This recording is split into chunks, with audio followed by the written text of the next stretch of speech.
Hey, Ray DelVecchio here from websiteprofitcourse.com. I'm going to discuss 3 reasons why you shouldn't create a portfolio website.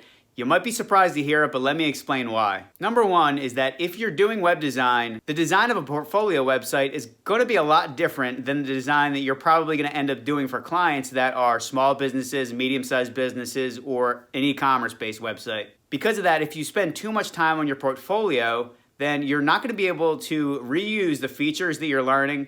You might need different WordPress plugins if that's the platform that you're using. Customizing it is going to be different, and it's going to be harder to reuse the work that you're putting into your portfolio website for a real client website. I think it's so common for designers or developers to dig into their portfolio website and put so much time into that before they even have one single client that they're working for in real life. Now, the reason I say this is that, number 2, not a single client of mine has asked to see my portfolio website.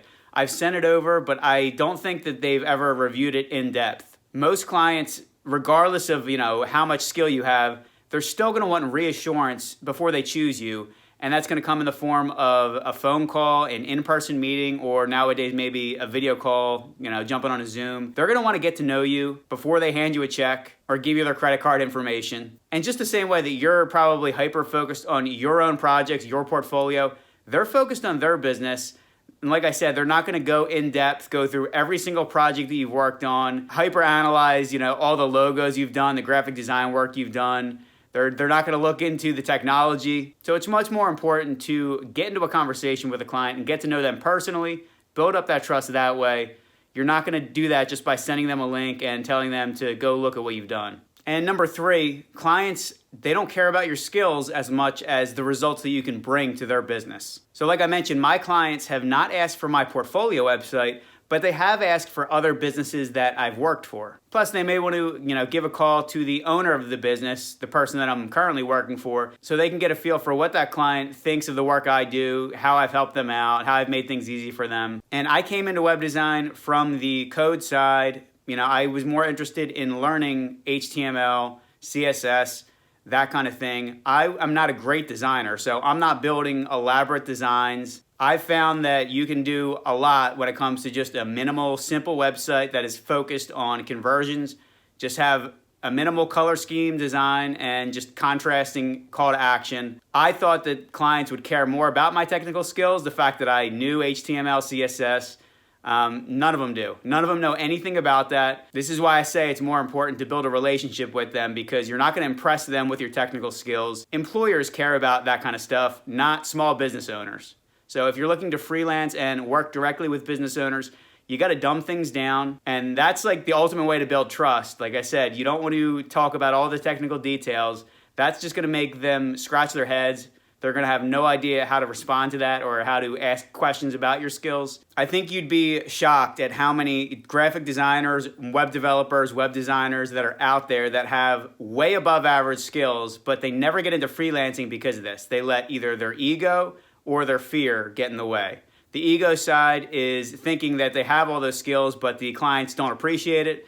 And that's the truth. The clients are not going to appreciate, how technical your skills are. The fear side is building a relationship. They don't want to turn into a salesperson, and that's really what you have to do if you want to start freelancing and making money. You can't, sit in your office all day with your headphones on and just doing work, plugging away at your computer.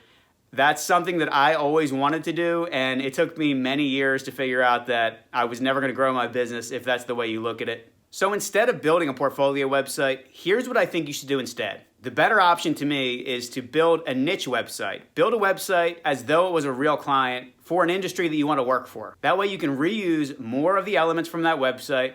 You might even be able to just drag and drop the entire template and customize the bare basics, the business name, their information, their logo, but everything else you can go ahead and use what you've already built. Do that, and once you have that done, put all your focus on finding one client in that industry. That should be your entire goal, to make sure you put together a great website, build a good relationship with that client, go above and beyond for them, even if it is for a reduced price or free, if it's like a nonprofit, that kind of thing. Once you get that first client, make sure you get a testimonial from them, and ask them to refer you to any other business owners or people that they may know that need a website done. Now, if you get referrals, it's going to be hard to stay with one specific niche. You may take on a couple of projects, And frankly, you may pick a niche at the beginning before you really get experience and realize that through referral work, you may find a niche that is more geared towards your skills or just the type of business that you might be more interested in than what you originally picked. I think it's good to work with 3 to 5 different types of